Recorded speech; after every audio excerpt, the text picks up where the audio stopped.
വെറുതെ ഒറ്റയ്ക്ക് ഇങ്ങനെ ആലോചിച്ചിരിക്കണേ? ഇന്ന് രാമായണം പോലും വായിച്ചില്ല. ഞാൻ ചോറ് വിളമ്പട്ടെ? ഇന്ന് ഉച്ചയ്ക്ക് ഒന്നും കഴിച്ചില്ലല്ലോ. പിന്നെ മതി, എല്ലാരും കഴിയട്ടെ.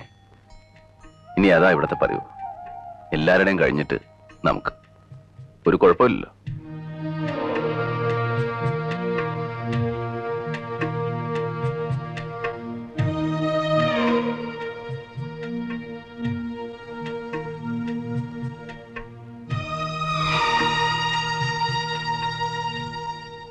ശോഭയ്ക്ക് വലിയ വിഷമായി.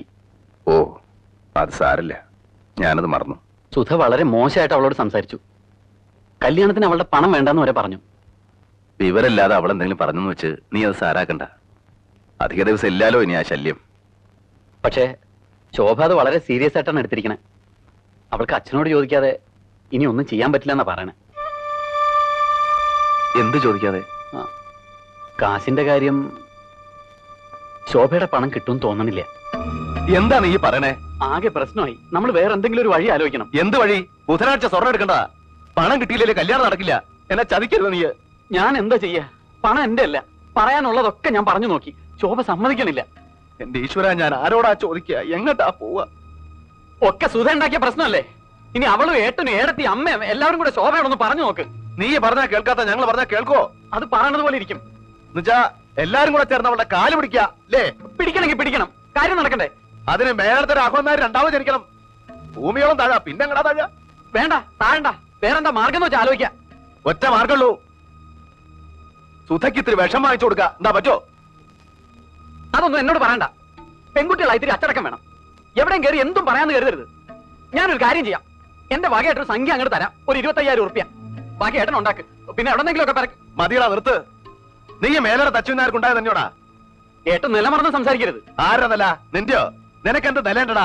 നിന്റെ വാക്കിന് സത്യമുണ്ടോ? നീ മനുഷ്യനാണോടാ? 25,000 ഉറുപ്പ്യ.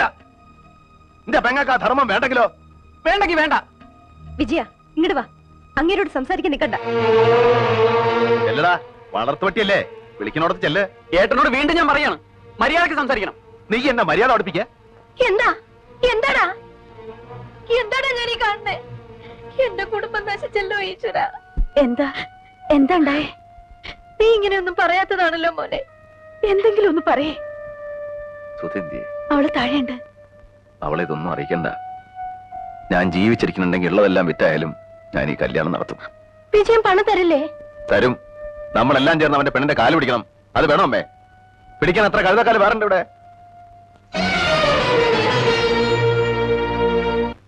നിങ്ങളിനി ഒരു കാര്യത്തിനും വരരുതെന്ന് കരുതിയതാ. എന്നാലും നിങ്ങൾ എല്ലാവരും ആവശ്യപ്പെട്ട നിലയ്ക്ക് വന്നു. നീ ഞാനെന്താ ചെയ്യണ്ടേ? എന്തായാലും നമ്മുടെ കുടുംബത്തെ മൂത്ത കാരണം ഒരു വല്യമാമ തന്നെയാണ്. വല്യമാമ ഒന്ന് ആലോചിച്ച് നോക്ക്. നിന്റെ കല്യാണം കഴിഞ്ഞിട്ട് 8 കൊല്ലായി. എനിക്ക് എന്താ തന്നറിയാലോ? 15 പവൻ. ഇപ്പൊ സുധയ്ക്ക് കൊടുക്കാൻ പോണത് 50 പവനാ. കൊടുത്തോട്ടെ, ഒരു പരാതിയില്ല. എന്ന് വെച്ച് ഞങ്ങൾക്കെല്ലാം അവകാശപ്പെട്ട തറവാട് മാത്രം വിൽക്കാൻ പറ്റില്ല. വിറ്റുന്ന് ആരാ പറഞ്ഞു നിന്നോട്? വിറ്റും പെറുക്കി ഈ കല്യാണം നടത്തുമെന്നും പറഞ്ഞ് ആധാരക്കെട്ടും കൊണ്ട് മെനഞ്ഞാൻ ഇറങ്ങി പോയതാ.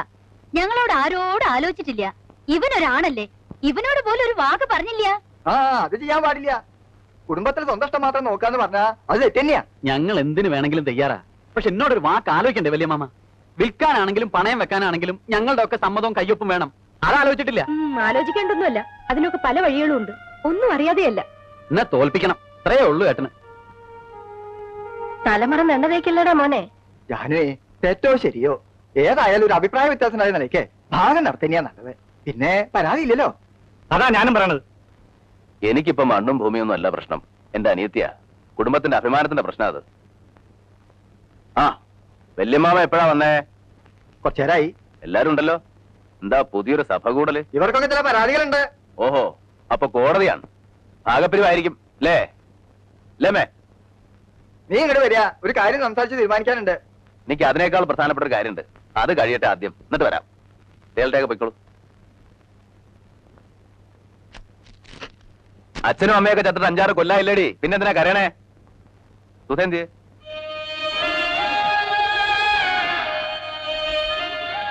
ഇവളുടെ മുഖം എന്താ വല്ലാണ്ടിരിക്കണേ? അവള് കരച്ചില് തന്നെയാ. കുടുംബത്ത് കലഹം ഉണ്ടാക്കിയിട്ട് ഈ കല്യാണം നടത്തണ്ടെന്നാ പറയണേ. ഒറ്റ വീക്കിയാൻ വെക്കും.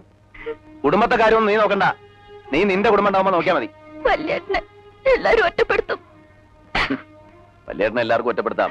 പക്ഷെ വല്യേട്ടൻ ഒറ്റപ്പെടാൻ വയ്യല്ലോ. അതല്ലേ വല്യേട്ടന്റെ കുരുക്ക്. ദാ, എല്ലാം ഉണ്ട്. പക്ഷെ 50 പവനില്ല. എന്ന് വെച്ച് കല്യാണം നടക്കാണ്ടിരിക്കാൻ പോണില്ല. നിനക്ക് അത്യാവശ്യമുള്ള പൊന്നുണ്ട്. ബാക്കി പൊന്നിന്റെ സമാധാനം ഏട്ടൻ ചെയ്തു. ദാ പോരെ.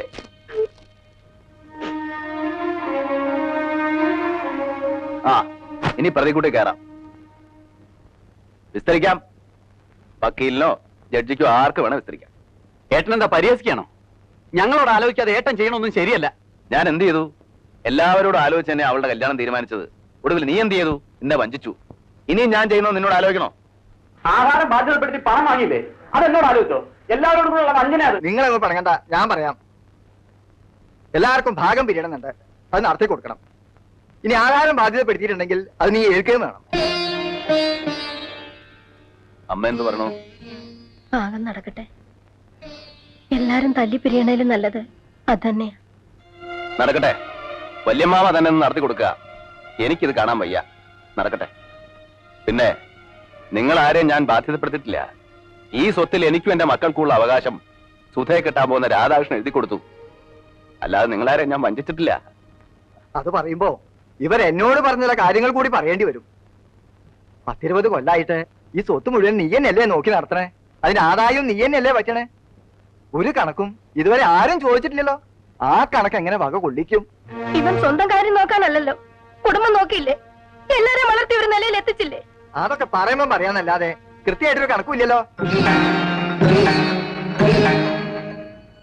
ഇല്ലമ്മേ, ഇല്ല. എന്റെ ഒരു കണക്കില്ല.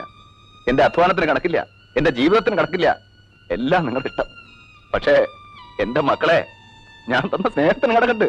എന്റെ അല്ല, ഈശ്വരന്റെ കയ്യില്. ആ കണക്കറിയാൻ നിങ്ങളുടെ പഠിപ്പ് പോരാ. പോരാ.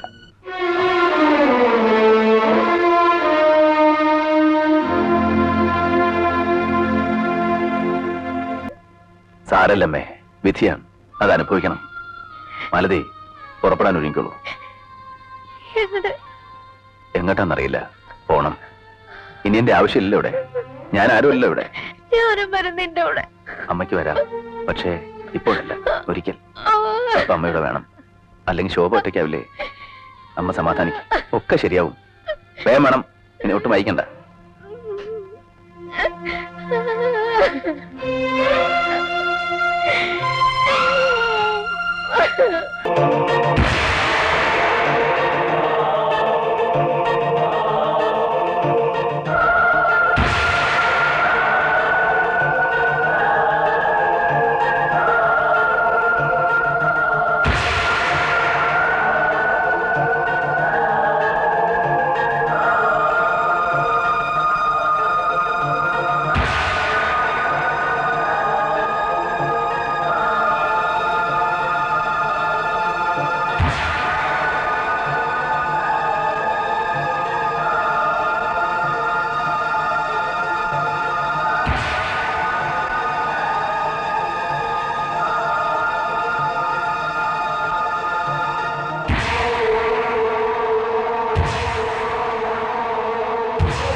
നിങ്ങൾക്ക് എന്താ പറ്റിയേ? ഒന്നുമില്ല. ഒന്നുമില്ലേണ്ട അലറിയത് എന്താണെന്ന് പറഞ്ഞൂടെ? അമ്മയാണെങ്കിൽ ആരോടും സംസാരിക്കില്ല. വിജയനും അതെ. എന്തെങ്കിലും ചോദിച്ചാൽ കൂടി ഉത്തരവില്ല. കോടതിയിലും എങ്ങനെയാ?